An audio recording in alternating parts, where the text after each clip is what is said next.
Hello, everyone. My name is Michelle Lewis, and I'm the Executive Director of the Young Caregivers Association. I'd like to start off by saying welcome and thank you, everyone, for joining us this evening.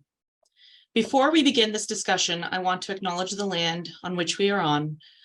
While we're meeting virtually, I'm coming from the Niagara region, which is the traditional home to many First Nations. The land is the traditional territory of the Haudenosaunee and Anishinaabe peoples. Tonight's discussion is an important one that I've been looking forward to for quite some time. While there's an estimated 1.25 million young caregivers in Canada, they often go unrecognized, unsupported, and unseen. This is why Young Caregivers Association was formed in 2003, serving the Niagara, Haldimand, Norfolk, and Hamilton regions in Southern Ontario. We bring specialized programs, including summer camps, weekly respite programs, counseling, and life skills classes to young caregivers.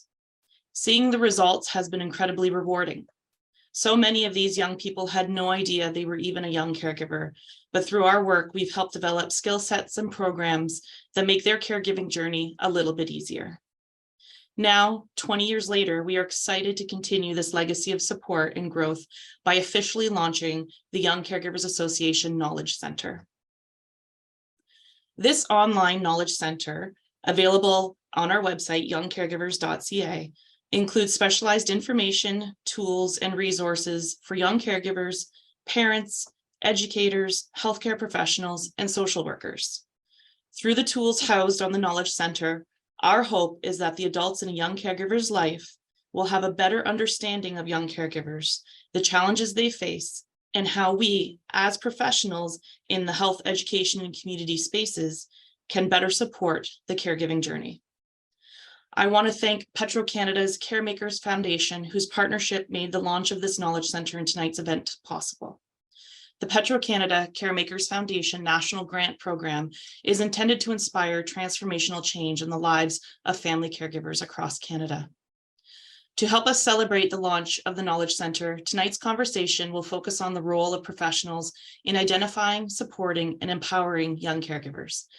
I'm very excited to be joined by Andre Picard, health reporter and columnist for the Globe and Mail, who will moderate this important discussion. And of course, a special thank you to tonight's expert panelists from across Ontario, who will be introduced shortly. Lisa from ThinkLink Graphics is also joining us to illustrate in real time a graphic that will reflect and visualize the conversations we have here tonight. Throughout the event, we will check in and see how the illustration is coming along.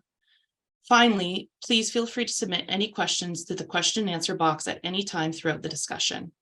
There will also be a short survey at the end of tonight's event that we welcome you to complete. Once again, thank you everyone for your participation and engagement tonight, and I'm going to pass it over to Andre. Great. Thank you very much, Michelle, for that introduction. We're all looking forward to tonight's discussion, the unseen population giving voice to young caregivers, a voice we haven't heard enough of. There are about 7.8 million caregivers in Canada, according to Statistics Canada. We know a fair bit about the adults, but we know very little. We have very little data on the 1.25 million children, youth, and young adults who care for their grandparents and their parents and their siblings. And they often do it anonymously. We don't recognize what they're doing. We know anecdotally, and we know through studies, that young people are the fastest growing demographic among caregivers. They're becoming more important every day. But they often don't think of themselves as caregivers, as you heard from Michelle, because they've never known anything else. There's also a lot of stigma. There's some fear. For example, young people may keep quiet about their roles because they don't want to be taken away by children's aid, their parent to be considered not fit. There's also lots of stress involved in doing what's often a time-consuming and back-breaking duties at home. Young people don't always know where to turn for help. And that's why the Young Caregivers program is so important, and why the Knowledge Center will add a lot to the ability of caregivers to care for their loved ones. So to discuss these issues and more, we have a great group of panelists. So I want to introduce each of them quite briefly, because we want to spend our time talking to them, not about them. They all have impressive bios, but I'll do it very short and sweet, and then we'll get into talking to them. So we have with us tonight Dr. Heather Chalmers. She's the department chair and an associate professor of child and youth studies at Brock University in St. Catharines. She's been studying young caregivers for almost 2 decades, and she's helped the Young Caregivers Association develop evidence-based programs, and we'll hear more about that tonight. James Gennaro is the Director of Policy and Government Relations at the Canadian Centre for Caregiving Excellence. I should repeat that, Canadian Centre for Caregiving Excellence, because I put the accent there at the wrong place. Prior to that, he was Director of Community Engagement and Policy at Community Living Toronto from 2018 to 2022, and he was also a social policy advisor to former Ontario Premier Kathleen Wynne. Megan Wright is with us tonight. She's Executive Director of Roger Nielsen House and Director of Palliative Care at the Children's Hospital of Eastern Ontario, better known as CHEO in Ottawa. We have with us in the middle here, in the middle of my screen anyhow, Dave Pierce. He's the mental health lead for the District School Board of Niagara. He's been a social worker for nearly 23 years, so we'll get that really important perspective. And last but not least, we have Rebecca Norman. She is a young adult caregiver, cares for a parent who lives with a rare schizoaffective condition and is recovering from addiction.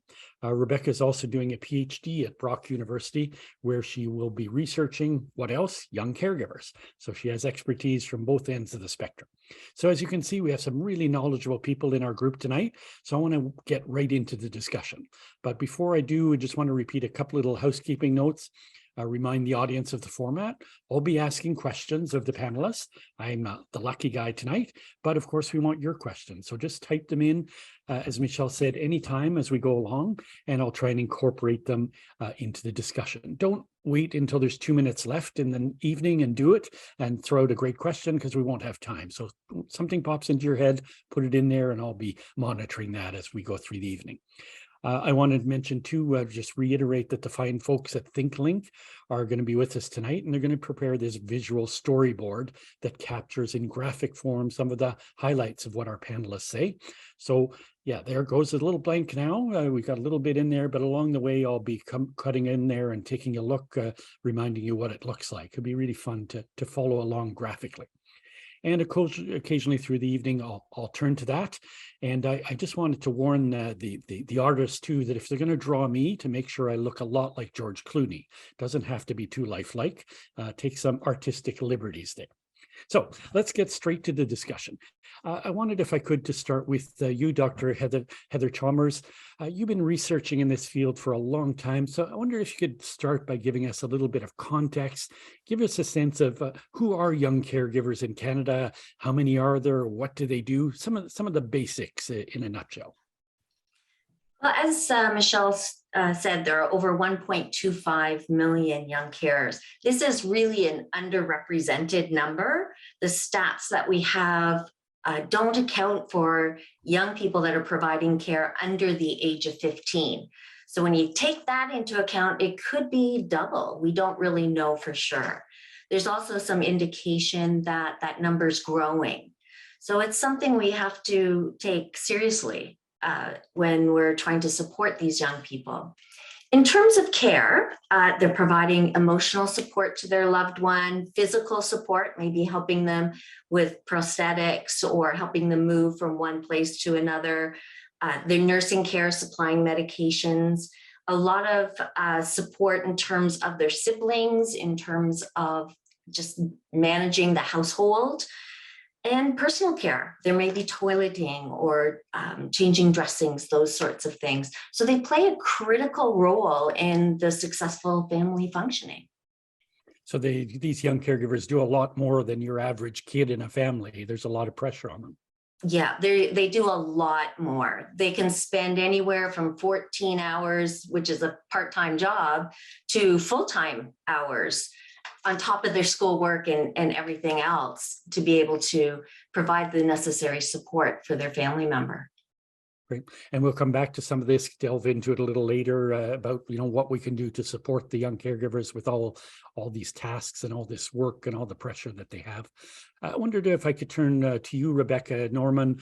The voice of the caregiver is really important in tonight's discussion and in the resources that will be available to people. Can you tell us a bit to illustrate a bit of your story? How did you come to be a caregiver at a young age? What do you do practically day to day?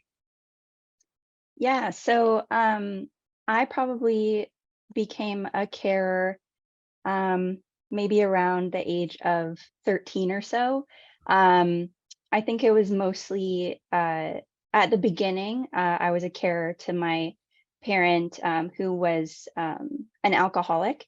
And so that's the majority of my care was surrounded around that until in my high school years, he started getting treatment for a mental health diagnosis. And so my care role kind of shifted towards that. And so towards the both of them. And so he's been sober for 3 years now, which is excellent. And so my care role kind of shifted again. So I think that's something with young carers is that it really shifts over time. But generally day to day, I would say that right now, my role is more of emotional support to both my parents, to my one parent who experiences a mental illness and who needs a lot of emotional support, and then to my other parent who's my father's primary caregiver. So I support my mom as well in that role. And all of my siblings, we kind of support each other, just given our experience with having two parents who face a lot of challenges in their life. And 13, that's a pretty young age to have all that responsibility. I know you're still very young, but you've been at this a long time already. Yeah, definitely. I think that like you kind of mentioned before, not that it really seems normal, but it seems very natural to a young carer to care for a parent or a sibling or a family member. And so it's interesting because in my perspective, I'm like, oh yeah, well, this is just my life. And there are a lot of positives, of course, a lot of challenges that have come out of it. But I think all in all, it's given me great insight into a lot of things and helped me be able to help more people in the world, not just my own family. So yeah, that's great. I think, and that's insight is going to help other people with the knowledge center. You're going to be able to share your knowledge and your research as you become a doctor, a PhD over time.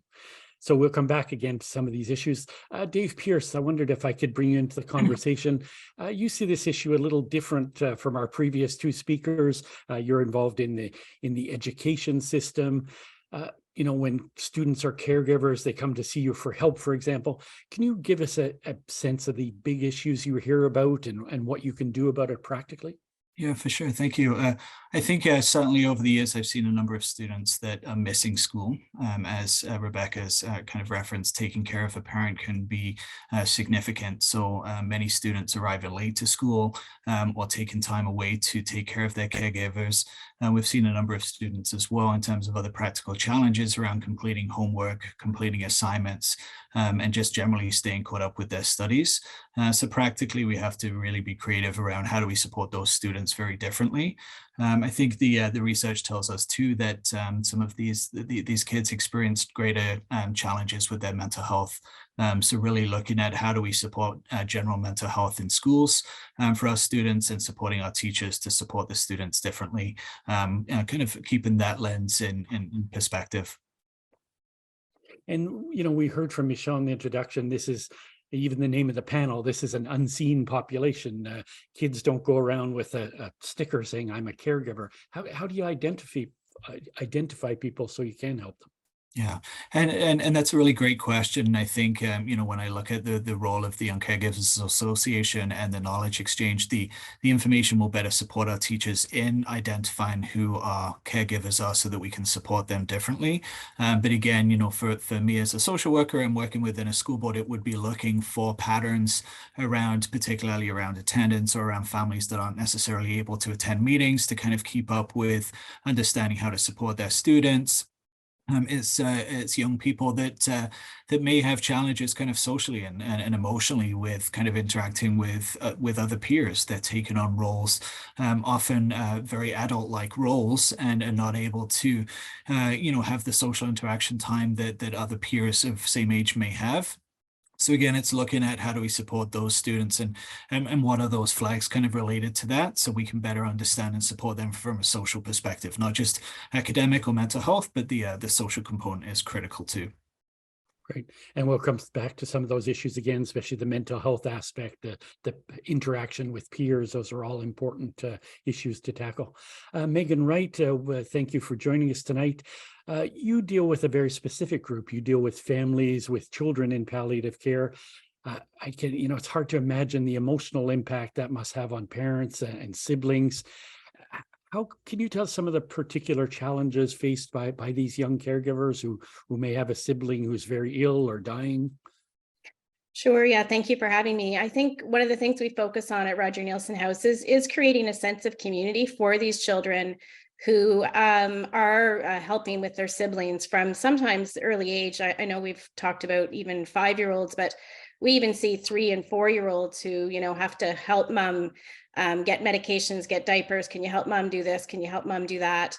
And I think one of the things that's really important to focus on in pediatric palliative care is really the sense that the stress of the family is going through. It's sometimes really hard for the parents to see that the sibling is also really suffering. And it's not that they don't see it, but they're also just going through so much stress themselves. So this kind of programming that you see for this knowledge center, I think will be so helpful so that, children can go to teachers, talk to counselors, other people in their lives, because the other thing that kids don't want to do is they don't want to burden their parents any more than they know that they're already burdened. They know that mom and dad have been in and out of the hospital with their sibling. They know that mom and dad are sad.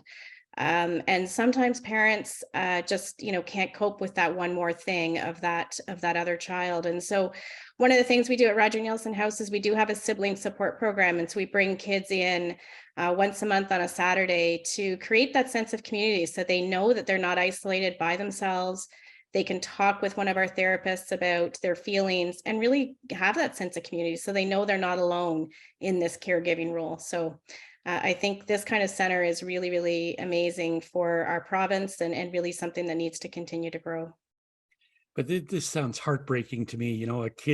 Parents should be caring for their kids, not young kids taking care of their parents. I just can't imagine the emotional impact of that. Absolutely. I mean, you can see it when we're dealing with this group that we bring in on Saturdays. As I said, some of the things that these kids are telling us of how they're feeling, how isolated they're feeling. They don't get to go on those family trips that other people. We think about March break that's coming up. Everyone's going to Mexico and Florida and doing cruises. For some of our families, it's just not possible. So these kids just feel that much more left out of what's going on in their world. And it's really important that they feel a sense of community and that people are there to support them and they can talk about their feelings, because it is heartbreaking. You're very, very right. Right. And that's what this Knowledge Center is about, again, this sense of community, making information available is really important. James Gennaro, thanks for being patient. We haven't forgotten you. We just have 5 great panelists. You happen to get the short straw, but we'll let you weigh in now. Now, you work at the Canadian Centre for Caregiving Excellence. So I wondered if you could give us some context again. Tell us a bit about what the center does now, some of the plans for the Knowledge Center, how you plan to expand services. Just to give us a context for what's going on and the good news we're hearing tonight. Sure thing. So we're just about 6 months old. We launched back in May of last year. So we're coming into almost a year, and it'll be a year in May.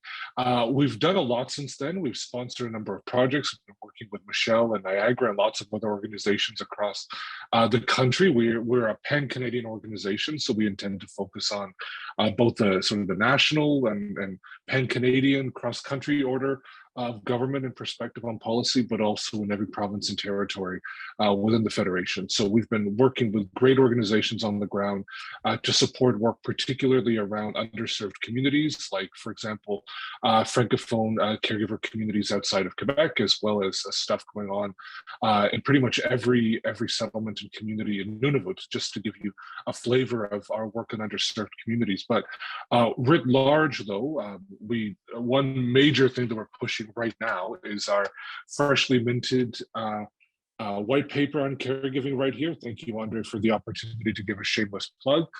Giving Care, available on our website. that does, we think, a pretty good job at laying out the entirety of the universe around caregiving, both for what we call caregivers, which is to say people who are unpaid, family, friends, neighbors, etc., but also what we call care providers, who are a big part of this equation, the PSWs out in the field, the DSWs and stuff going on out in the universe. And we talk within all of that, within our paper, we talk about the unique realities of young caregivers, right? This is a large and growing population, as we've heard.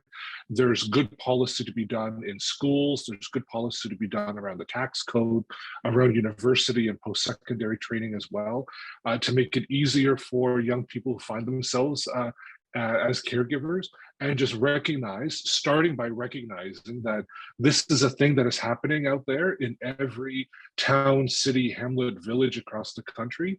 The sooner we recognize that it's happening, the sooner we can craft a policy response that addresses these issues and makes it better for both the young caregivers as well as caregivers overall, and the people who are receiving care in their lives.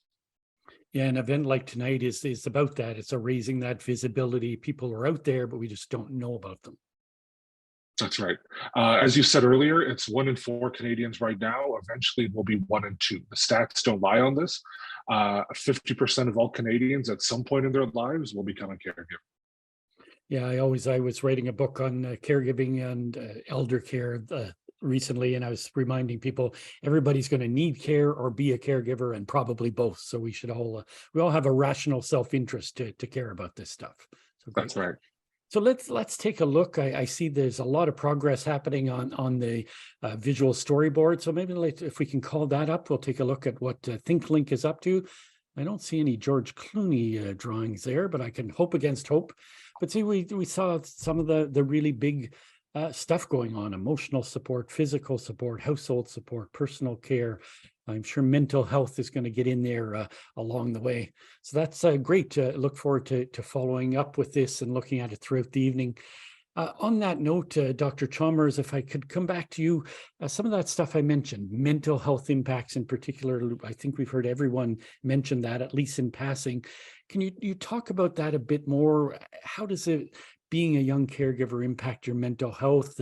Is it because of isolation? Is it loneliness? Is it just the burden? What's going on there underneath that's driving this? It's all of the above, what you spoke about. They have reported higher rates of depression, higher rates of loneliness, that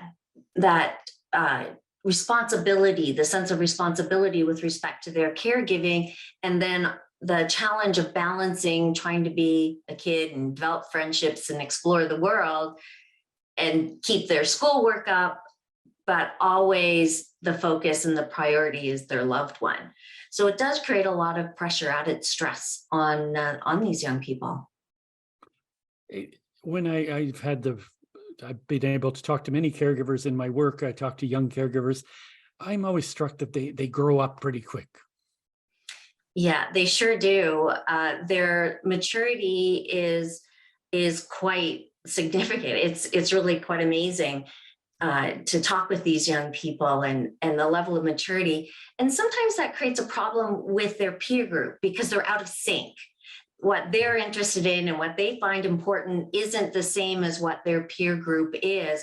So it's hard to get involved with friends and do the things that we would consider normative with a particular age group because their maturity is much higher. They have a different perspective on what's important. And we don't think the maturity is a bad thing, but in this case, it's just like sort of forced to not be a kid anymore. Yeah, and often they're most comfortable talking with adults because they're used to that. So they can talk more easily with adults and have conversations on a much higher level than with their peers.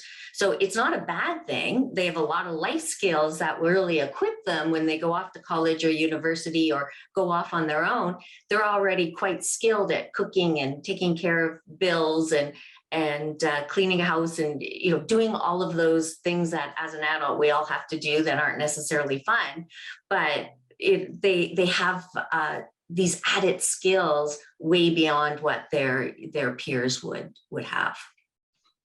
Now, Rebecca, I saw you up at the top of my screen nodding a little bit. Does this ring true? Did you have to grow up a little quicker than you wanted to? I wouldn't say that I had to grow up quicker, just because I think that it causes additional problems for young carers when we compare them to people who don't care. But I would say that I have been very mature, I would say, like in my life, like Heather was saying, in the fact that there are conversations or insights and things that I can talk about earlier than I think a lot of other people in my life have been able to talk about. And I think that's just because your priorities are very different. When you grow up as a young carer, you you're not really focused on going to the movies or, doing something, going to like a fast food place or something. When you're younger, like you're like, oh, I want to get home and look after my parents, or I want to make sure my parents are okay. And I think that in itself leads you to develop this maturity. And I think this just sense of importance about the health and well-being of the people around you. So I think I wouldn't say that you grow up necessarily quickly, but I think that your priorities in life are just shifted compared to other people who may not have those similar experiences. But does it make you angry sometimes, depressed sometimes that you're not out there at McDonald's with your friends? I think that, of course, fun things are fun. And I think that that's why the Young Caregivers Association is excellent, because I think it provides young carers that support and that time to have fun and spend time with their friends or spend time with other people their age or people older than them. And I think if I had that when I was younger, that would have been really helpful for me, because I think it's not necessarily just the idea of going out to the movies or like going and having fun. But I think what I would have wanted is to do those things with other people in similar experiences than to me, not just other people who didn't understand, because then in that sense, you still feel isolated, even if you're doing those things. So I think an important thing about spreading awareness about young carers is that young carers will be able to meet other young carers. And I think that's the most important, in my opinion. And Dave, I see you nodding vigorously throughout. I assume you hear a lot of this in school. You hear this from students? Yeah, 100%. And it makes me think of the Powerhouse in Schools project through our Young Caregivers Association, and with a partnership developed with the District School of Niagara, I think about 8 years ago. I'm looking for Michelle to kind of nod.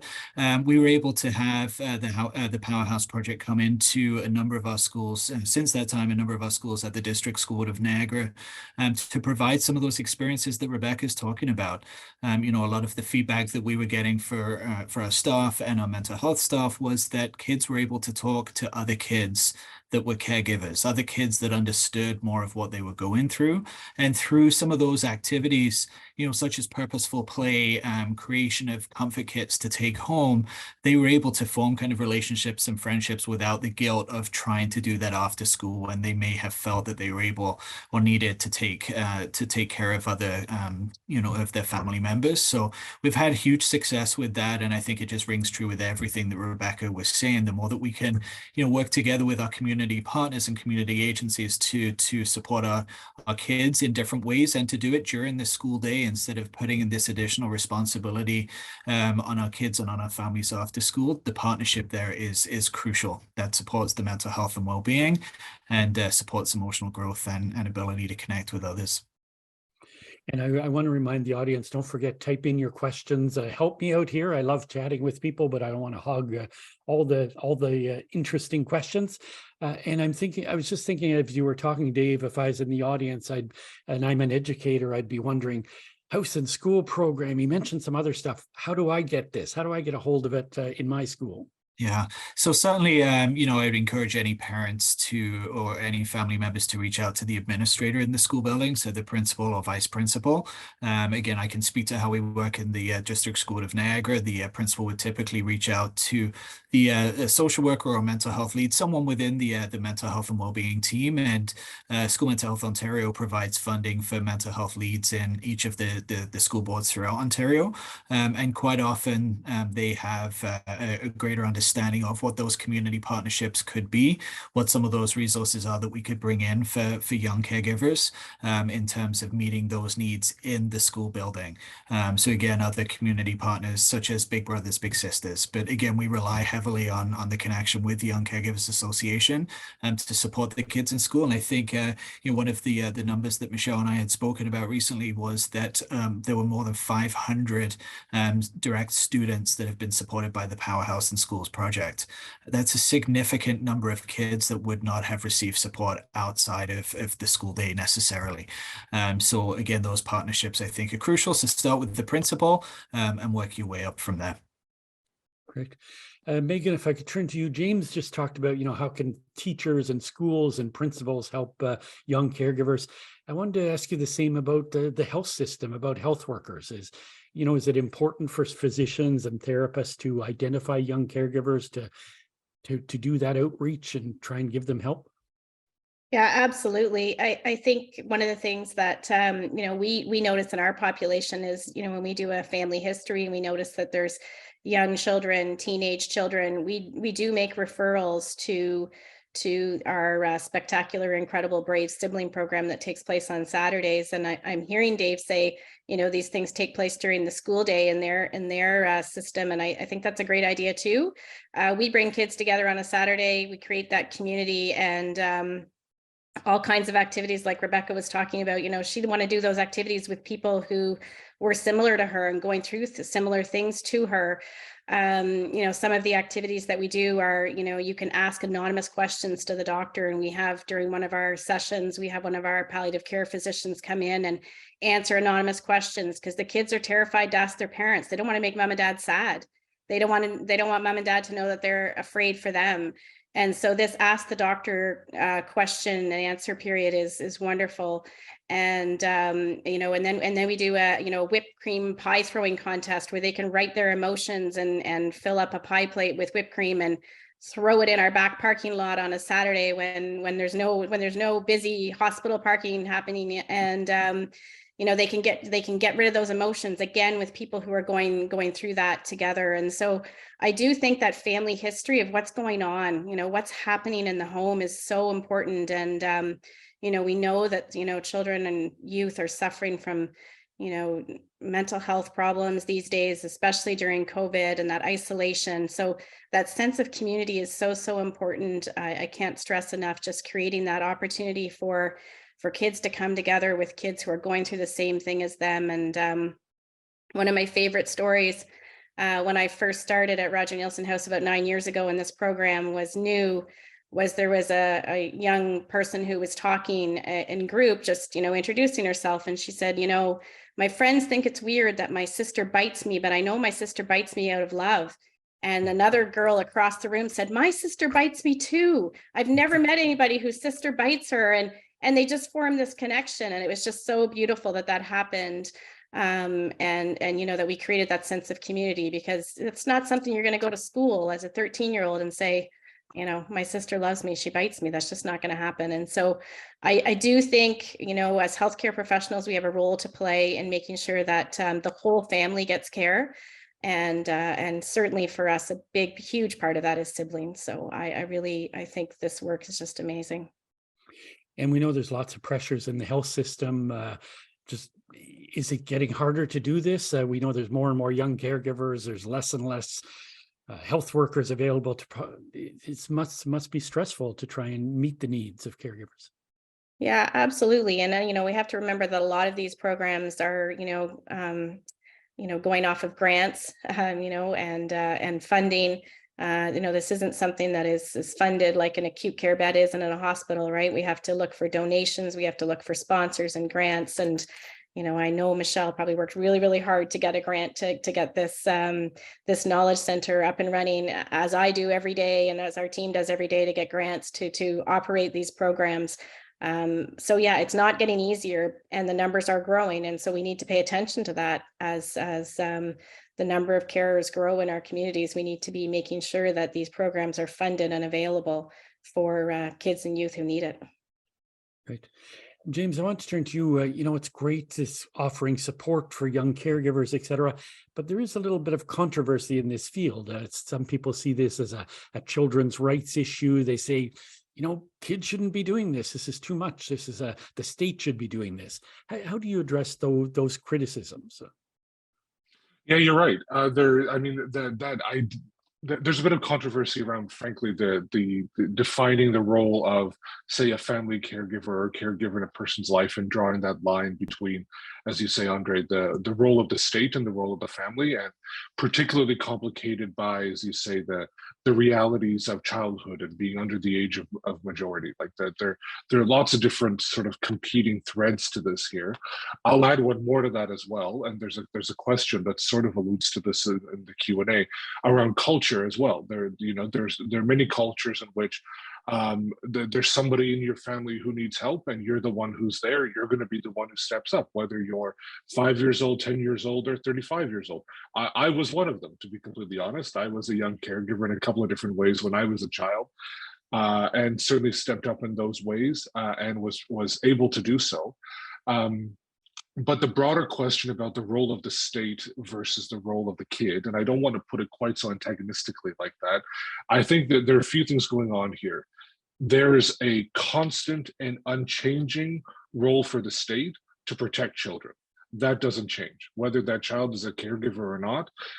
We have a whole sophisticated system around child welfare, as imperfect as it is, but we have a very clearly defined and well understood duty to report, for example, and other elements of child welfare and child protection that are there to protect kids in every way, shape, or form, whether they're a caregiver or not. So that always exists and needs to be respected.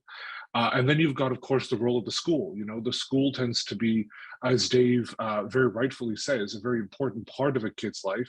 Also, the eyes and ears often about what's going on in a kid's life, because a kid ends up spending so much of their time at school surrounded by professionals, not just their friends, but professionals who know what to look for. At the end of the day, though, there is a line. I don't think anybody can say with any concrete seriousness where that line is, but there is a line. What I can tell you with absolute certainty is that that line is not appropriately placed right now. The state is not doing enough to support caregivers, to support young caregivers or older caregivers, but certainly not young caregivers.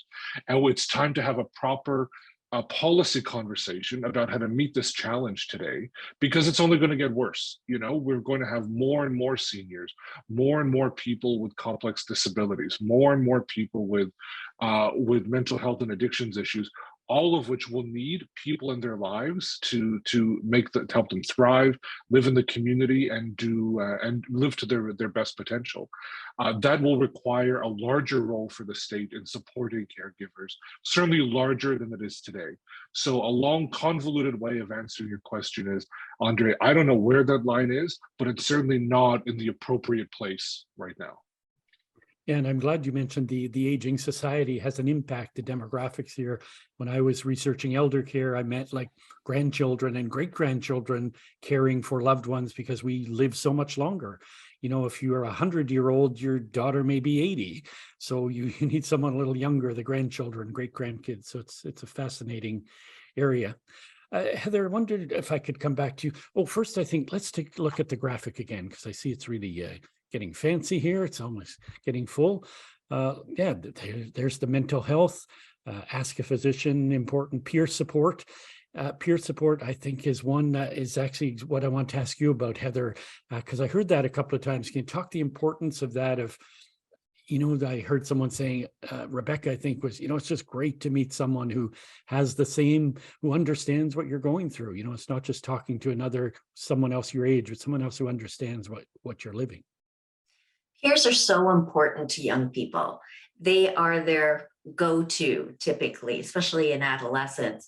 But we know ourselves, if we are struggling with something, we want to talk to somebody who understands our experience. Young people have fewer people that have shared a similar caregiving experience to be able to find then a group of like-minded shared experience would be incredible. It just gives that support that you wouldn't get from anyone that hadn't had that experience as a young caregiver themselves. And then we know that peer support really important in mental health. So there's that overlap here as well. Yeah, peer supports, it's important to your overall well-being. Rebecca, there's a good question. I thought that it'd be good to point your way. Someone's talking about you probably don't always prioritize self-care if you're caring for someone who's sick, has a lot of needs. First of all, I ask you if that was an issue for you, and then ask, how can we do that? How can we make sure that people take care of themselves while taking care of others? Yeah, that's a great question. I went through the majority of my caregiving to date without knowing what a young carer was, without knowing that there were other people who had similar experiences to me. And I think that that had a huge impact on my knowledge of the fact that I even needed to self-care or to care for myself. I think I was so involved for a really long time in the well-being of my family members that I didn't think about myself as much. And I think what I've seen in my research is that that's a very common for a lot of young carers, is that they tend to put a lot of people before themselves, which is not a bad thing, but I think it can become a bad thing if you're not looking after yourself. And so for me personally, yeah, I really struggled for a lot of years because I, developed anxiety and all these things because I didn't know how to manage stress and how to take the time to look after myself. But I think that's actually being connected with the Young Caregivers Association and being involved in my research has led me to become aware of how important self-care is for young carers, and how self-care can look very different for young carers. It can really be anything. It could be cleaning your room, or just watching a movie, or sitting with your care partner just silently. And so I think that just the awareness and the knowledge of self-care for young carers, which comes from connecting with the Young Caregivers Association and connecting with the idea of what a young carer is really important, because I think especially as you get into, your early adulthood, like where I am, you start to realize like, hey, yeah, I should probably start to manage my stress better because I'm doing a lot of things. So I think it's really important in those early years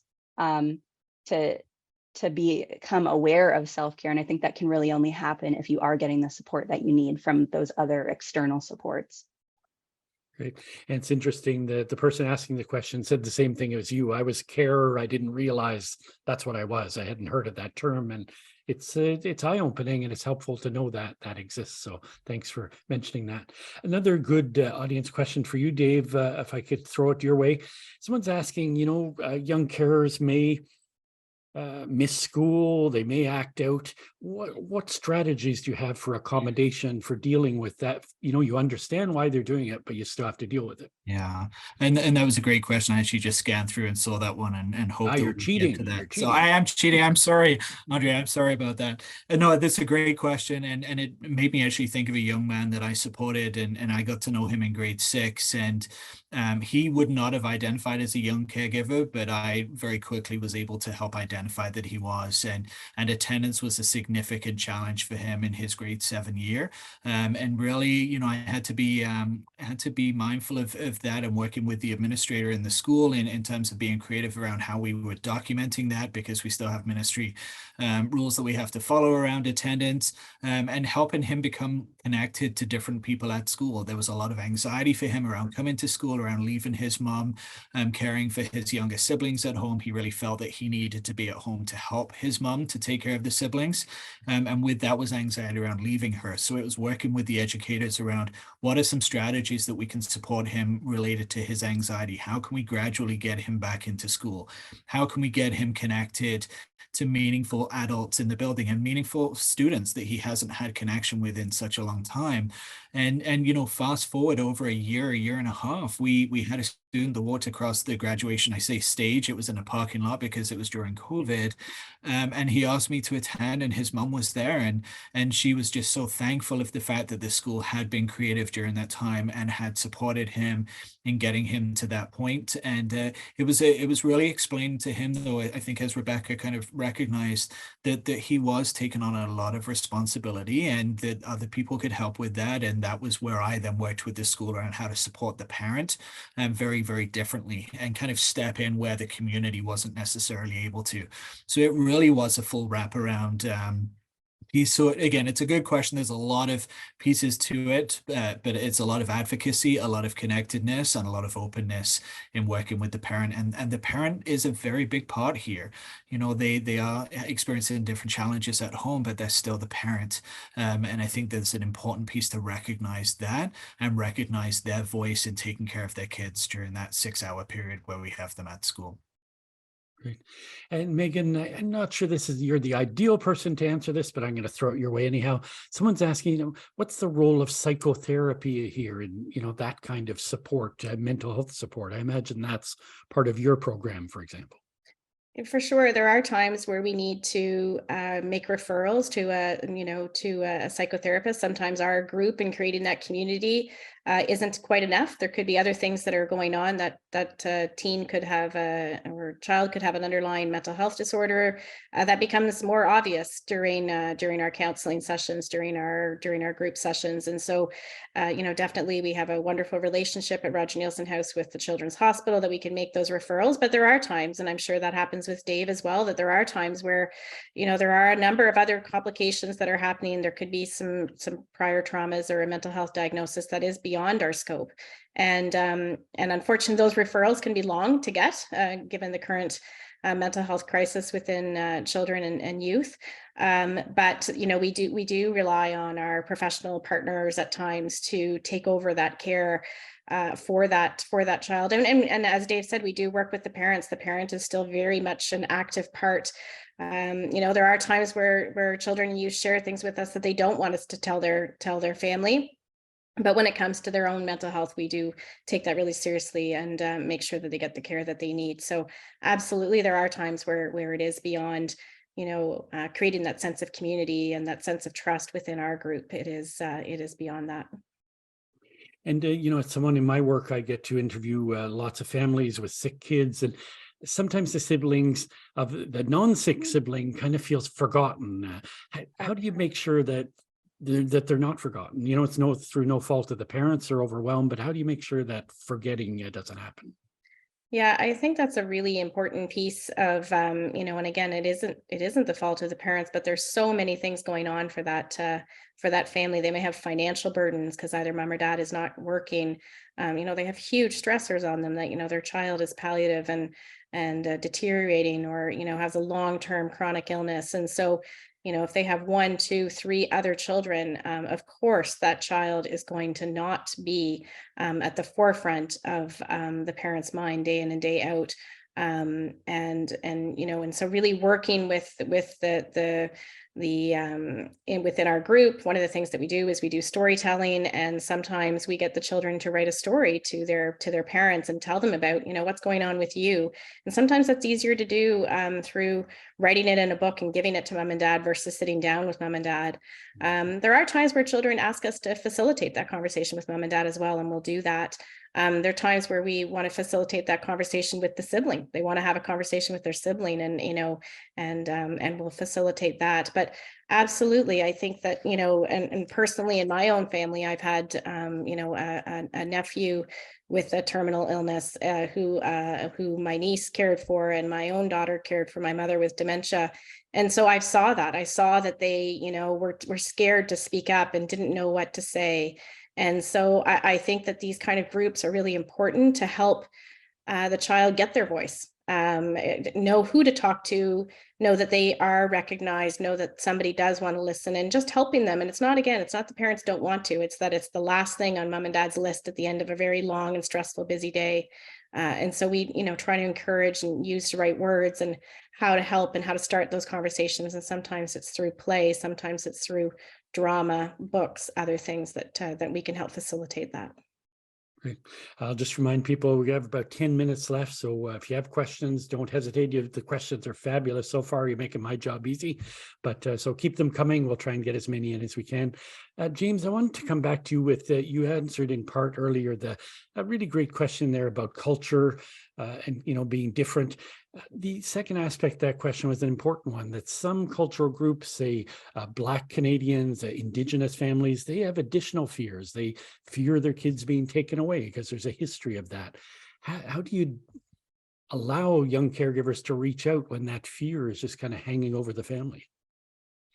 Yeah, that's so important to think about, and I'd say there are a bunch of different ways to tackle this. The first is, once again, recognizing that this is an issue, right? So come along with that comes a responsibility, I think, for everybody in this chain, be it the healthcare provider, the PSW in the home, the teachers at school, the principals at school, etc. That there's a responsibility among everybody there, I think, to create as safe a space as possible for this kid to come forward and put their issues on the table, and also have that be properly trauma informed. So recognize that this is probably particularly hard for an Indigenous kid or a Black kid or somebody in a situation like that. So that requires some extra sensitivity, maybe some extra training on the part of the players, again, in this chain of eyes and ears on the family, that there's something going on here and there's another dynamic to it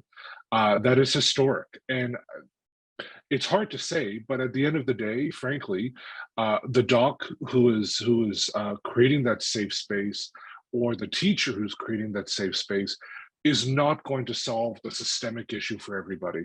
But in that moment, they can create a properly safe and engaging space for that kid to come forward and not feel like if they say the wrong thing or say it in the wrong way, they're not telling on mom's inability to do X, Y, and Z, and not going to trigger necessarily a response that that child certainly doesn't want to be responsible for, let alone see happen in what is already, odds are, a chaotic life at home with everything else going on.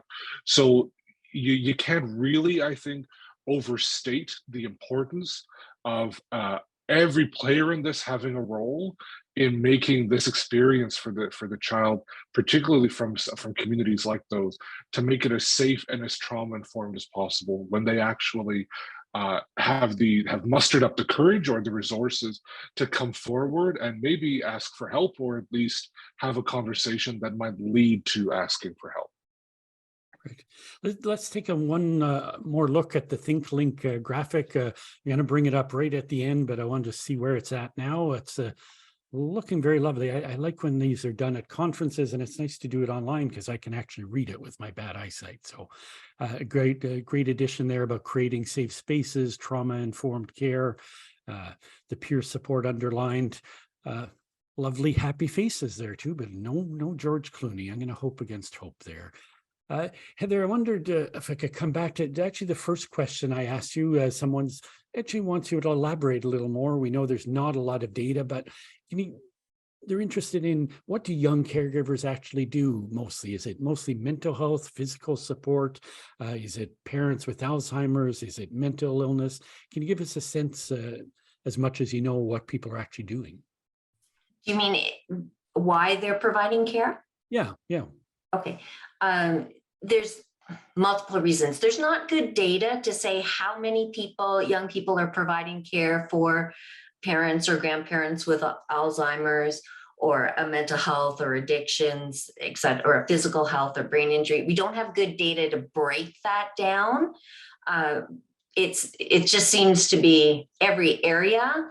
Right now, with mental health being higher, or appears to be higher universally, we could see higher rates of young caregivers in situations of mental health, like Rebecca herself in dealing with the addictions and mental health with her family member. But yeah, it's an area we really need to get some data on. Unfortunately, it's also hard to tap into.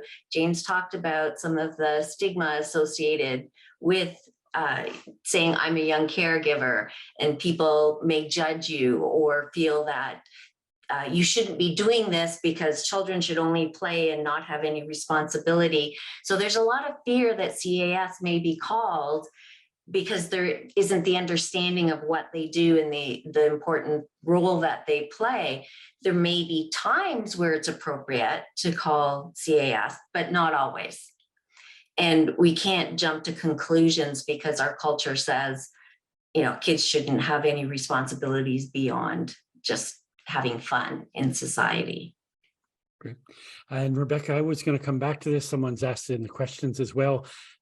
Something interesting you said before, you don't like comparing caregivers to non-carers. Can you elaborate a bit why? And aren't they different? Don't they need some recognition? I'm interested if you could elaborate on that a bit. Yeah, so the reason I don't like to compare is I think because most of the time, in my experience, when we compare young carers to non-young carers, we're almost treating young carers as deficient in some way. And I think because in that sense, we're always saying, oh, well, non-carers have fun and, you know, they don't have mental health concerns like young carers do. And, you know, they're not mature and young carers are. And so I think we're creating this divide instead of recognizing that I think, and what I've seen in my research is that caring in general is natural.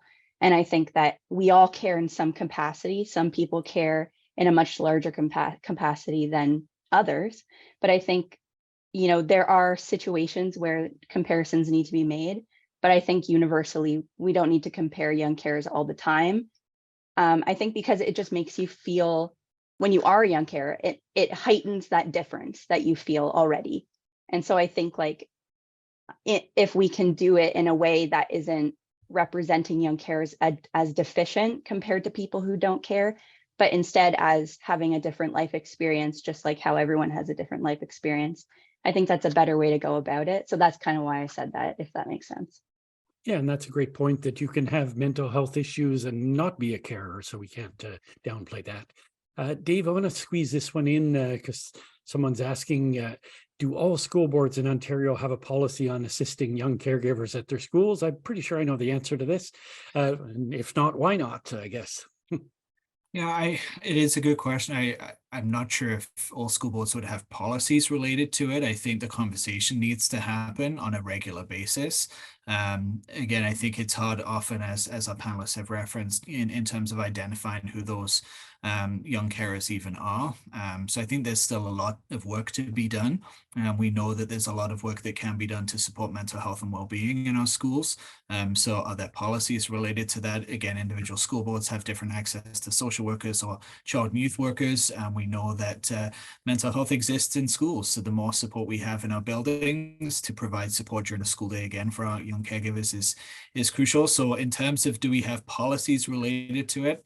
I wouldn't say that school boards do. However, you know, working in partnership with agencies like the Young Caregivers Association to work out what is best practice, what should we be doing, how should we be identifying young caregivers, and what should we do as a school board to support them differently is definitely crucial. We hear 1.25 million, right? So there are a lot of kids out there, and there's still some work to be done. So that's kind of how best I could answer that one.